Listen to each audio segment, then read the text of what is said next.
തുടരുക B J P നേതാവ് ഷോൺ ജോർജ് ഇപ്പോൾ ടെലിഫോൺ ലൈനിൽ. ശ്രീ ഷോൺ, മാസപ്പടിക്കേസിൽ തനിക്കെതിരെ ഉയർന്ന ആരോപണങ്ങളെല്ലാം പൂർണ്ണമായും നിഷേധിക്കുകയാണ് ടി വീണ. ഒപ്പം മുഖ്യമന്ത്രിയുടെ മകളായതിനാലാണ് താൻ ഇതെല്ലാം അനുഭവിക്കുന്നത് എന്നുകൂടി പറഞ്ഞു വെക്കുന്നു. മകളായതുകൊണ്ടല്ല ഈ കൈക്കൂലി കൈപ്പറ്റിയത്. വീണയുടെ സത്യവാങ്മൂലത്തിൽ ഒരു കാര്യം വ്യക്തമാണ്. എന്താണ്? അവർ ഏതെങ്കിലും തരത്തിലുള്ള സേവനം ആ കമ്പനിക്ക് കൊടുത്തിട്ടില്ല എന്നും അത് നേരത്തെ തന്നെ അന്വേഷണത്തിൽ അവരുടെ മൊഴികളിൽ നിന്നും വ്യക്തമാണ്. SFIയുടെ റിപ്പോർട്ടിലും കൃത്യമായിട്ട് വ്യക്തമാണ്.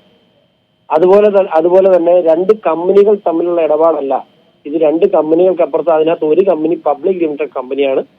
ആ കമ്പനിക്ക് 13.5% ഷെയർ ഹോൾഡിംഗ് സംസ്ഥാന സർക്കാരിനുണ്ട്. അതുകൊണ്ട് സാമൂഹ്യ പ്രസക്തിയുണ്ട്.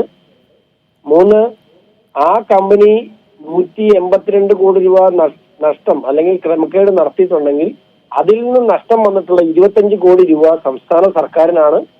അതുകൊണ്ടൊക്കെ തന്നെ വീണ ഇതിനകത്ത് ഞാൻ മുഖ്യമന്ത്രിയുടെ മകളായതുകൊണ്ടാണ് തന്നെ ഇതിനകത്ത് പെടുത്തുന്നതെന്ന് പറഞ്ഞാൽ അതിന്റെ അർത്ഥം തന്നെ താൻ മേടിച്ച കാശ് മുഖ്യമന്ത്രിക്ക് വേണ്ടിയാണ് മേടിച്ചത്, ഞാനല്ല കൈപ്പറ്റിയതാണ്. അത് അവർ തുറന്ന് സമ്മതിക്കുന്നതിന് തുല്യമാണ് ഈ അഫിഡവിറ്റ്.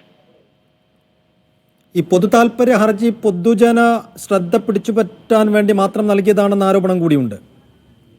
പിന്നെ പൊതു താൽപര്യ ഹർജി, ഞാനൊരു കാര്യം ചോദിച്ചോട്ടെ, ഞാനോ നിങ്ങളോ എനിക്ക് ബോധ്യമുള്ള ഒരു കാര്യത്തിൽ എന്റെ ഭരണാധികാരിക്കെതിരെ ഇത്തരത്തിലുള്ള ആരോപണം ഉന്നയിക്കുമ്പോൾ അതിനെക്കുറിച്ച് അന്വേഷിക്കണമെന്ന് ആവശ്യപ്പെടാൻ വേണ്ടി അല്ലേ പബ്ലിക് ഇൻവെസ്റ്റിഗേഷൻ എന്ന് പറയുന്ന നിയമം ഈ രാജ്യത്തുണ്ടാക്കി വെച്ചിരിക്കുന്നത്? അത് പൊതു താല്പര്യമുള്ള വിഷയമായതുകൊണ്ടും അത് മുഖ്യമന്ത്രിയെ ബാധിക്കുന്നതായതുകൊണ്ടും കേരളത്തിലൊരു വലിയ അഴിമതിയുടെ ഭാഗമായിട്ടും അത് പൊതു താല്പര്യം എന്ന സാധനം അവിടെ ഉള്ളത് കൊണ്ട് തന്നെ അതിനുവേണ്ടിയാണല്ലോ സാധാരണക്കാരന് പൊതു കാര്യത്തിൽ ഇടപെടാനുള്ള ഈ രാജ്യത്തിന്റെ ഭരണഘടന നൽകുന്ന സ്വാതന്ത്ര്യമാണ് പൊതു താല്പര്യ ഹർജി. അത് പൊതുജനത്തിന്റെ ശ്രദ്ധ പിടിച്ചു പറ്റാനാണെങ്കിൽ അങ്ങനെ തന്നെ കരുതിക്കോട്ടെ.